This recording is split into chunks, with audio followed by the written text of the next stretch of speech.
Hello, do you have rice? Yes, we have. How many kilos do you want? I want 2 kilos. How much is 1 kilo? 1 kilo is 60 pounds. That's expensive. Can you make it 50?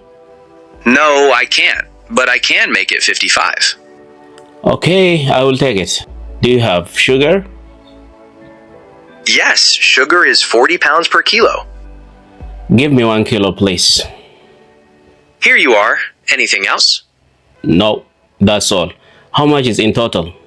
That's 150 pounds. Here is the money. Thank you. Thank you. Come again. Alright, haasawni arraan tanaa kun immoo maalii wal qabata?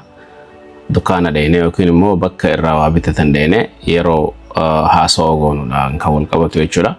So namni tokko biyyuma fedhettu guyyaa guyyaadhaan haajaa isa barbaachistu alarraa waan isa barbaachisu qaba. So yeroo sanitti alarraa waa bitatee galuu danda'u qaba jechuudha afaan Ingiliffaatiin. So conversation ni ani isin qopheesse kun hedduu isin gargaara jechuudha waan bitattanii alaa galtan keessatti jechuudha. So jalqaba irratti ati nama waa bitu yoo taate nama san dubbisuu qabda jechuudha. Maal jetteeni? Hello. Okay, akka agartan kanatti jechuudha. Hello, do you have fakkeenyaaf isin ka barbaaddan ruuza waan barbaadaniif ruuzni raayisiidha. So hello, do you have rice jettaniini? Okay, jechuudha akkam nagaa gaafatte. Do you have rice jettee gaafatte jechuudha ruuziin qabdanii jechuudha. Okay, san booda namichi gurguraan jechuun seelar jechuun gurguraadha. Baayeriin bitaadha jechuu ka bitu jechuudha. Yes jedhee san booda yes we have. Okay, san booda how many kilos do you want siin jedhee kiiloo meeqa barbaaddaadha? How many kilos do you want? Asirratti kiiloo hedduu waan kiiloon takka oloo ta'u eessi dabaletti mire. So how many kilos do you want? Meeqa barbaaddaa jechuudha kiiloo si gaafata wanta kiiloo miizaan yoo ta'e jechuudha. So san boodaati kiiloo barbaaddu itti himatta jechuudha. Asirratti eeyyee ni qabna akkuma gartan kana eekaan isaati kiiloo meeqa qabda? Kiiloo meeqa barbaadda? Siin jedha jechuudha. Kiiloo barbaaddu itti himtaa jechuudha namoota. Akkam jettee itti himtaa? Fakkeenyaaf kiiloo tokko barbaadde gatii kiiloo tokko baruu barbaadda kiiloo lama bituu dura jechuudha. How much is 1 kilo? Kiiloon tokko meeqa? Okay.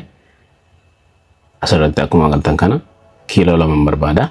I want 2 kilos. Kiiloo lama barbaada. Okay. How much is 1 kilo? Kiiloon tokko meeqa jettee gaafatte jechuudha. Namichi si gurgurummaa siin jedha. Kiiloon sukkaraa yoo 60 ta'e fakkeenyaaf asirra pounds biyya nan jiru kanatti maalleen biyya kana pound jedhama yookiin immoo ginee jettiin arabni.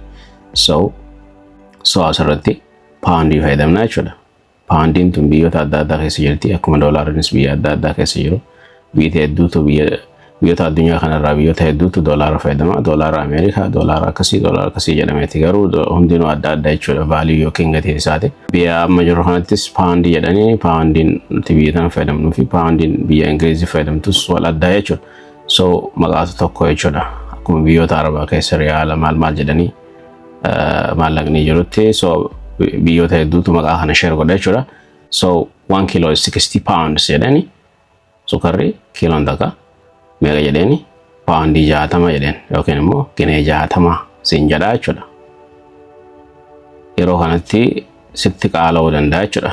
Natti qaalee narraa gadi buusii jechuu barbaaddataa. So maal jettee akkas jettaan? Akkana jettaani that's expensive. Qaaliidha kun jechuudha. Okay? Baay'ee qaaliidha. Okay? Can you make it 50? 50 naa goota? Akkas naa goota? 60 naa goota? 45 naa goota? Jettee gizee gaafachuu barbaadde jechuudha. Naa godhuu dandeessa akkas naa gurguruu dandeessa jettee yeroo gatii wal tahuu barbaaddu akkana jettee jechuudha. Can you make it jetteeti lakkoofsa barbaaddu guutaa asirra 50 fayyadamne 60 irraa gara 50 akkasii buusu gaafachuu jirta jechuudha. Hiikni isaa akkuma agartan baay'ee qaaliidha. Okay? 50 gochuu dandeessa jechuudha. Okay. San booda seelariin jechuudha namichi nuu gurguru maal jedhe no I can't hin danda'u jedhe. But I can make it 55 jedhe garuu 55 sii godhuun hin danda'a jedhe. Qarshii 5 irraa sii bu'ee jechuudha yookiin immoo paawundii 5 irraa bu'u jira jechuudha. Okay, lakkii hin danda'u garuu 55 sii gochuun hin danda'a 5 irraa sii bu'ee jira jechuudha. San booda maaltu itti aana? Asirra baayariidha. Ati baayariidha yookiin bitaadhaa miti. So okay, I will take it. Nin fudhadhaa jetteeni walii galtanii jirtan jechuudha. Eega wanta akka wal taate I will take it. Asirratti I will take it kan jettu I'll take it. Gabaabsinee jennaa jechuudha akkasitti. Kam jenna? Okay, I'll take it. Okay, I'll take it. Akkasi jedha laalame. San booda do you have sugar? Waan biraa waan bitachuu barbaaddu gaggaafachuu eegalta jechuudha. Asirratti dhimma keenya keessatti sukara barbaadde yookiin immoo waan biraas barbaadda taanaan maquma sugar jettu kana waan biraatiin bakka buusta.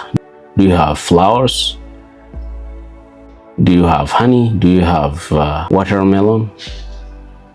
Do you have jechaati itti fufa jechuudha. Wanti biraa ka barbaaddu hanga waan barbaaddu hunda argattutti akkas jechaa gaafachuu dandeessa jechuudha.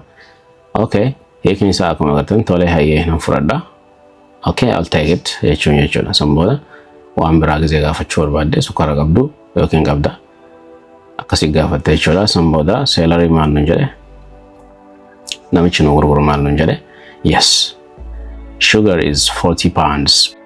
Yes jedhee qabaachuu isaa eeganu hime booda sugar is 40 pounds. Sukarri paawundii 40 nun jedhe. Kiiloon takka paawundii 40 nun jechuu jira jechuudha. Okay, san booda nuti amma baayariidha. Maal jennaani? Give me 1 kilo. Yoo kiiloo lama barbaadde give me 2 kilos. Asirra kiiloo kayettu yeroo kiiloo lama taatu SCT dabaluu qofa jechuudha. Sadii ta'e sanii ol ta'us lama ol taanaan SCT dabala. Okay, give me 1 kilo. Yoo lama ta'e okay, give me 2 kilos. Yoo sadii ta'e okay, give me 3 kilos. Okay, give me 5 kilos. Okay, yoo jaha ta'e immoo okay, give me 6 kilos. Please xumura irratti maaloo kayettu galchuu qabda jechuudha afaan nagaa kee agarsiisuudhaaf. Okay, akkana jechuudha hiikansa akkuma agartanii. San booda wanni itti aanu maallaqa miti inni kiiloo ati barbaaddu ergasii kanne booda ati maalti kan qabda maallaqa isaa kan nuuf qabda jechuudha. Akkasii maallaqa hoodhu jechuu barbaadde hoodhuun tun akkamiin Ingiliffaadhaan? Here you are. Okay, here you are. Asirratti hiika isaa tokkicha qofa ilaalle amma kan here jettu kuni hiikaan Ingiliffa keessatti as jechuudha. Here, there yeroo jedhan as gamas. There jechuun gama sana, here jechuun asi. Okay, garuu kontekstii kana keessatti yeroo nama tokkoon kunoo jettee waan san harkaan agarsiisaatti kan nuti Ingiliffaadhaan kunoo jechuudha jechuudha. Here you are. Here you are. Kunooti. Okay, san booda namichi waan gurguraa jiru waan biraa akka barbaannu nu gaafachuu barbaade. Anything else? Wanti biraa ka barbaaddu jira yookiin barbaaddan jira akkasii gaafata jechuudha. Okay, asirratti fuulduraaf gaheen teessee yoo nama gurguru ta'e akkas jettu jechuudha. Waa isinirraa bitanii xumura irratti maal jettuuni? Anything else? Wanti biraa jira jechuudha eegsisaa. Asirra wanti biraa jira jechuun waan biraa ka barbaaddu qabda jechuudha jechuudha. Okay, kunoo wanti biraa jira, wanti biraa ka barbaaddu jira akkas ta'a jechuudha. Here you are. Anything else? San booda yoo waan biraa ka barbaaddu ta'e yoo waa yaadatte itti dabalatta. Yoo hin jiraanne immoo no, that's all. Lucky kanuma. No, lucky. That is all ka jedhu that's all. That's all. Gabaabsinee jechuudha kanuma wanni nan barbaadu. Waliigala gatii wantoota adda addaa ka bitattee walitti akka dabalee si himuu barbaadde how much in total? How much in total jettaan jechuudha. Maali walirratti yoo dubbisnu no, that's all. How much in total? Okay, asirratti karaa biraatiin akkam jennee gaafachuu dandeenya. Meeqa akka ta'e baruu yoo barbaanne jechuudha wanti nuti bitanne. What is the total cost? Okay, what is the total cost? Maal jenne gabaabsinee yeroo jennu what's the total cost?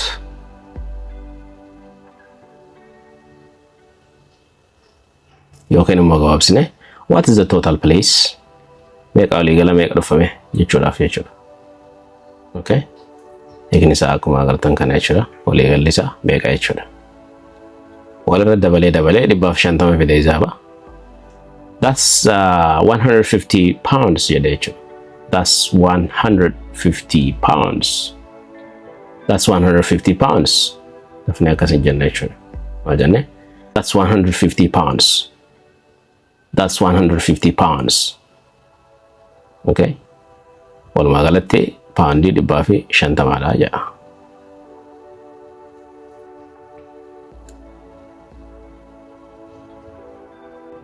Asirratti maallaqa itti kan nu deemta, maallaqa sitti himee jira. Okay, here is the money. Kunoo maallaqni. San booda galatoomii jettaan jechuudha waan tajaajilli kenneef jecha jechuudha. Here is the money. Thank you. Akkasii jedhama jechuudha. Kunoo maallaqni galatoomii. Namichi ati irraa bittes akkasuma deebisee thank you siin jedha. Come again. Badingaa deebi lammadaa akka achi deebitee irraa bittu waan barbaaduuf. Okay, come again. Come again siin jedha jechuudha. So galatoomii. Deebii kottu gaa hin badinii jechuudha walumaa galatti. Deebii kottu maali? Hin badinii. Yeroo hundayyuu asumarraa akka waa bitattu gaafachaa jirta jechuudha nama sana. Okay. So barumsi keenya kanarraa kana fakkaata. Baay'ee bareedaadha. Alarraa yeroo waa bitannu kana booda rakkannu jechuudha. Viidiyoon itti aanu immoo waan biraa ta'a jechuudha. Waan akka hospitaalaa yookiin immoo iddoo faarmaasii deemne akkamitti wallaansa yookiin immoo dawaa harkan akka jedhu irratti isinii dalagee fida. Akka jajjabaannee viidiyoo biraatis isinii daleenuuf isin immoo viidiyoo kana laayikii godhaa, sheer godhaa namoota biraatiif jechuudha. Yoo haaraa taatan immoo subscribe gochuu hin dagatinaa isin jedha. Hanga yeroo itti aanu walitti deebinutti have a great time. Bye bye for now.